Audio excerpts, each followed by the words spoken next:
Hi guys, and welcome back to another episode of Mystery Red Reads. Today's going to be a little bit special. First up, I'm going to give you a trigger warning. This story covers material that may be upsetting to some viewers or readers. If you need the exits, you know where those are, and we understand. My disclaimer is that this beta read in concrete is at the author's request, and this video is for learning purposes. Today we're doing a beta read and concrete for MarionAveoneLuther. This piece is called Forget Me Not, Forget You Never. It is from the Gilmore Girls fandom. I was not a Gilmore Girls watcher. I can't say why, I just never was. But I generally know who Rory is. That's probably all I know. The reason I have a trigger warning is because I try to be very clear when I cover any kind of material that has anything that might upset someone, if I know so going in beforehand. And today's involves a miscarriage. I'm going to tell you this about me. I am not afraid to read material as long as I'm not going to get censored on YouTube for covering it. But personally, I am not afraid of the scariest things that you can write about. They do not scare me. Some things I have been through, including this topic, and I actually am known for writing about difficult topics and complimented in the way that I handle them. I mentioned in my last video that writing emotions is my jam. That is where I like to be. So we are going to dive in here. This has got no warnings on it, which actually I might suggest to Marion that she does have a nice tag here that should do the job for her. I always go that extra step. I'll have my tag in, and I'll also have an author's note, and here she does. Right here. I literally put in all capitals like you saw in my disclaimer in the beginning when I've got something. I don't want to hurt anybody, so I try to make very clear up front that I'm covering sensitive material. But do not be afraid to send me your sensitive material, and I'll help to make sure that you are touching the emotional parts, giving the respect it's due, and handling it with sensitivity. We're going to dig in here.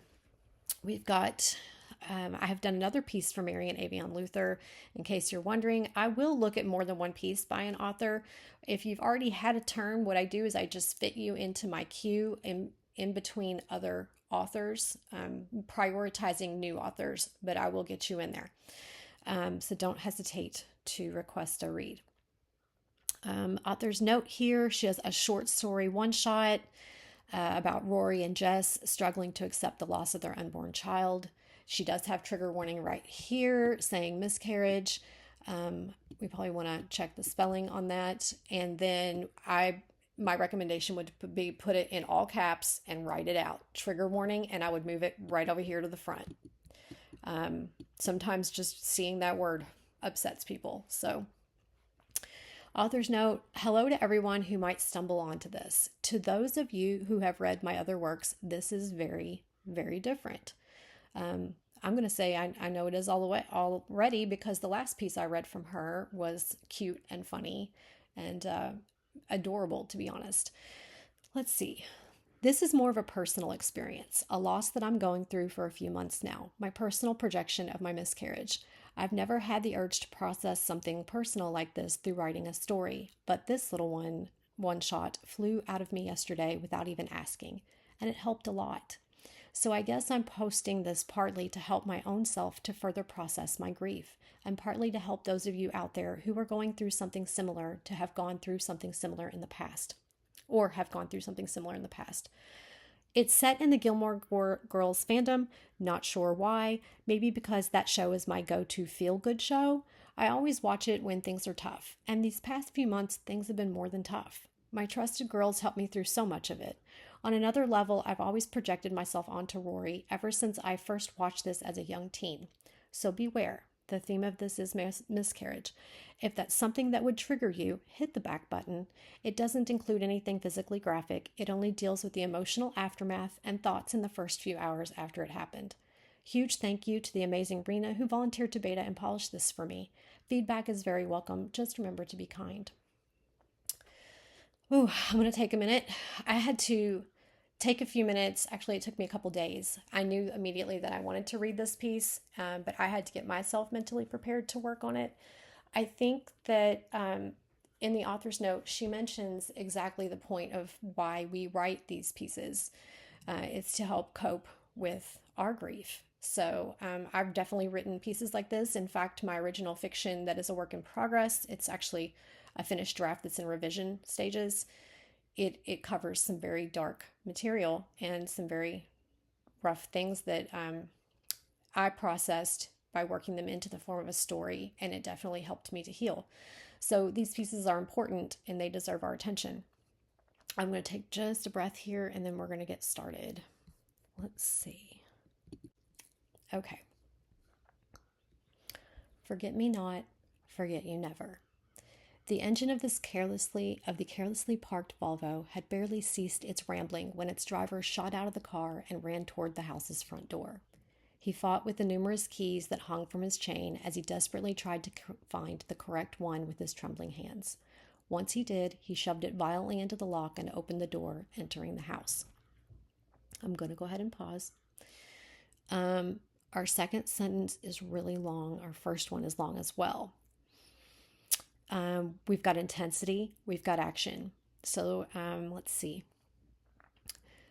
The engine of the carelessly parked Volvo had barely ceased its rambling when its driver shot out of the car and ran toward the house's front door.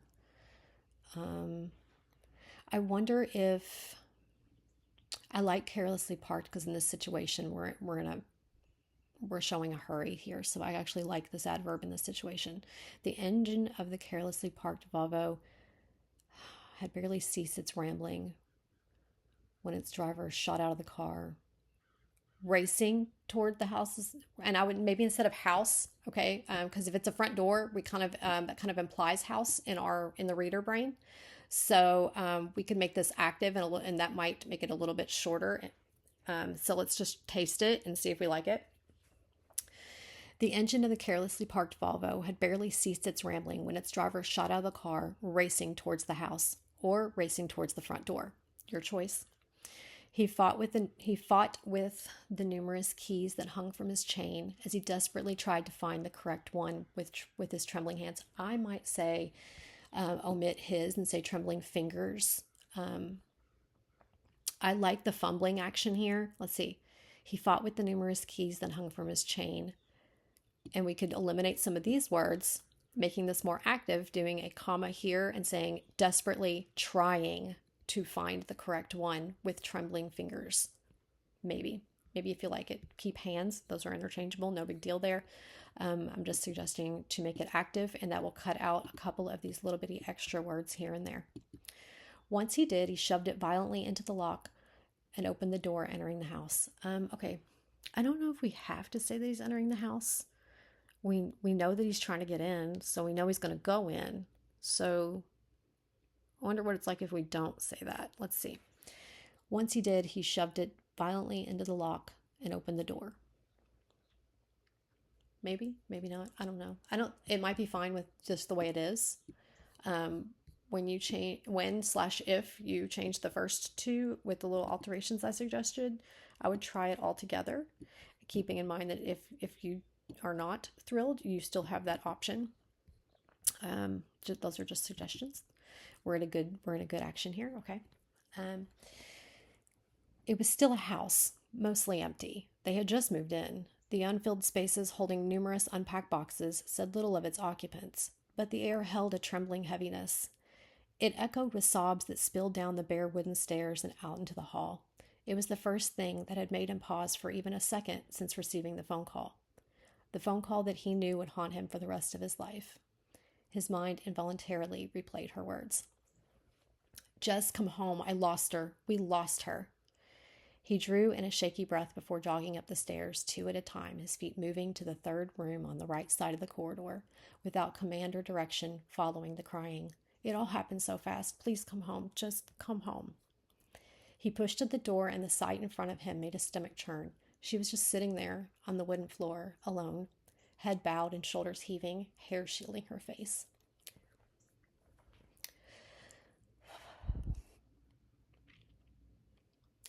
Trails and drops of tears visibly fell on her folded knees, clenched fists resting upon them.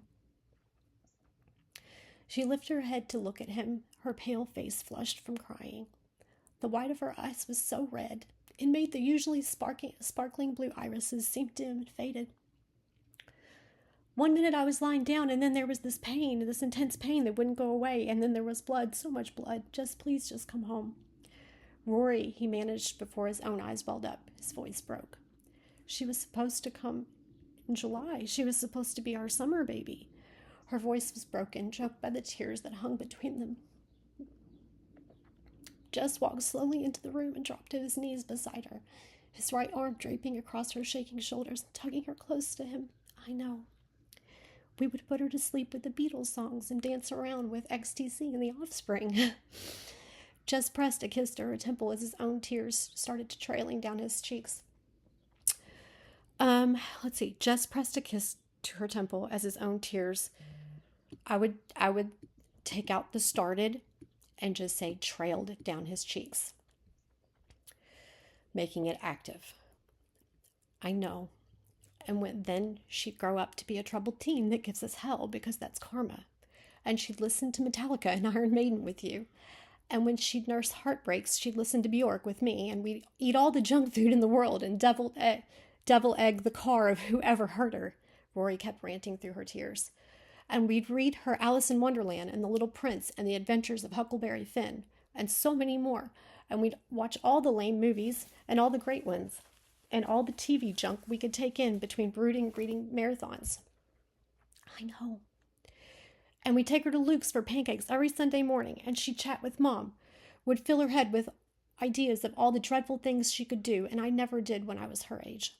And then they'd go to Mom and Luke's home together and play with Paul Anka, and she'd come back home begging for a dog. I'm going to pause. We've got a long first sentence up here. Let's see. We've got a long first sentence up here. It might be okay because Rory is rambling as you're not even processing feelings at this kind of stage. So when you're grieving, you ramble. When you're nervous, you ramble. When you've got all the feelings, you ramble. So it's very believable, and because it's in her dialogue, it's working. And she's also doing the thing that I do, but this is in her dialogue and this is in her grief. So in this situation, I feel like it's okay. And I'm just pointing out that it's there. I'm honestly uncertain if I need to even look at it or think about it.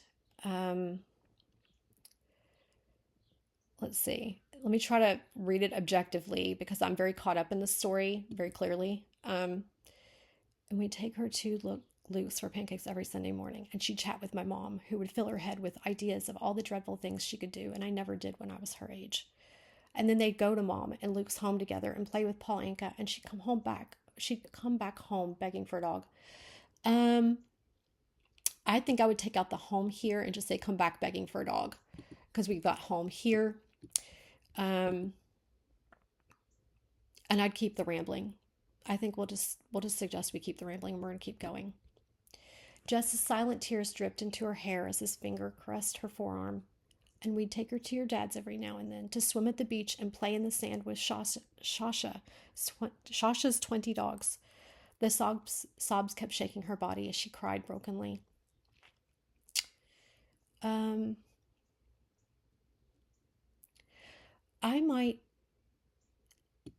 Sobs racked her body as she wept, or even changed this to wept. It takes care of your adverb. If there's a stronger verb, sometimes when an adverb is also a sign for us to, I have recommended trying to get rid of them, but it can also be a sign that there is a stronger verb we could use. Either the verb that's already there could stand on its own, or is there a stronger verb that says these two things together already? In this case, I would recommend wept. And I kind of want it...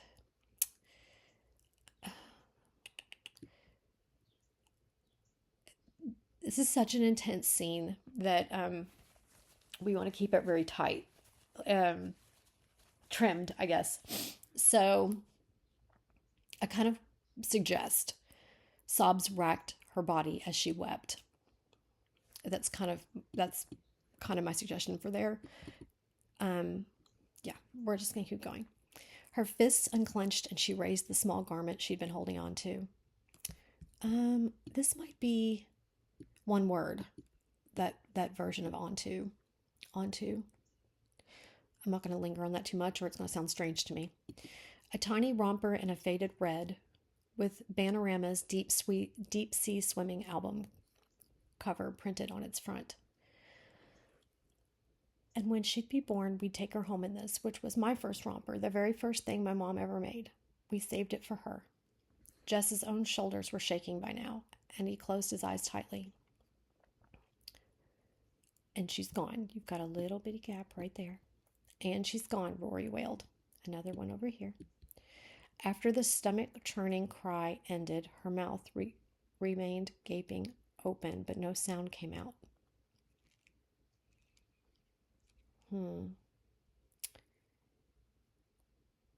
Her mouth.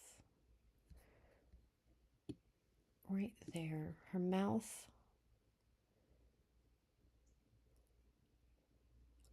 I almost think I'm trying to figure out how to make that flow just a little bit better.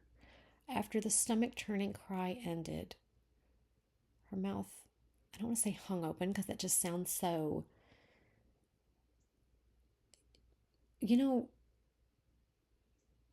maybe her lips moved but no more words came or something to the sort. I have the visual and I'm trying to figure out how to describe the visual that I have a little bit. Just I'm trying to combine these two to smooth it out a little bit somehow. And so I'm trying to have the visual and then describe the visual and see if I can do it in fewer words. Those are my thoughts right there that I would toy with. Silent, gut-wrenching sobs tore through her chest as his right hand pressed against her stomach, right below her belly button. A desperate attempt to hold in what was no longer there. Jess scooted closer to her, hugging her tightly with both arms, hiding his face in her hair. He gently rocked her from side to side in a vain attempt at comfort. They lay there, two tangled, sobbing heaps of broken dreams and broken hearts. This echo is perfect, by the way. This is how you use an echo. On purpose. You controlled it. Good job. They lay on the wooden floor of the room that was supposed to be her nursery. The emptiness of the room made it mercilessly real. I might suggest swapping this echo on the word room for the word space. And that I like that actually better because when I hear the word space, it's vast in my mind, the way it's associated.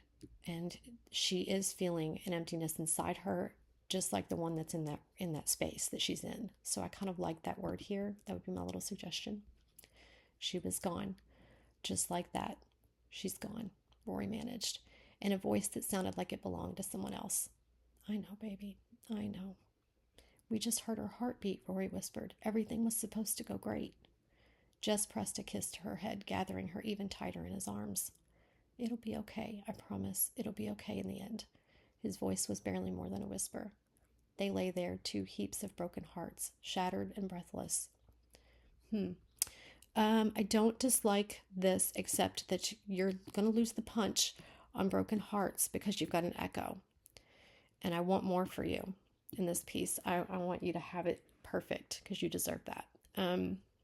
They lay there, two tangled heaps of broken dreams and broken hearts. They lay on the wooden floor of the room that was supposed to be her nursery. The emptiness of the space made it mercilessly real. Okay. So what can we use in lieu of broken hearts to avoid the echo and still give you this, I hate to say punch but that's really, we're going for the heart here, okay? So we're gonna be raw. They lay there, two heaps of, I think of all the the pretty words when we're in this, but when I think of pretty words, it takes me a minute. And once they start going, we run with them. So we have, they're shattered and breathless. I like that. And they are broken. I've got to think about this for just a second. What do you think of two fractured souls, shattered and breathless? That's going to be my suggestion. They lay there, two fractured souls, shattered and breathless. Their eyes traveled to the small frame they had hung next to the window, the only piece they had dared to add to the room since they'd moved into the house. I might say the house in lieu of this house. A quote from Peter Pan. It was printed on a white background with the figures of flying children and fairies all around the text. This actually says fairs. I think we want fairies with an I right there between the R and the E. When the first baby laughed for the first time, its laugh broke into 1,000 pieces, and they all went skipping about, and that was the beginning of fairies. Dedicated to my little Dot, whose laugh we never got to hear.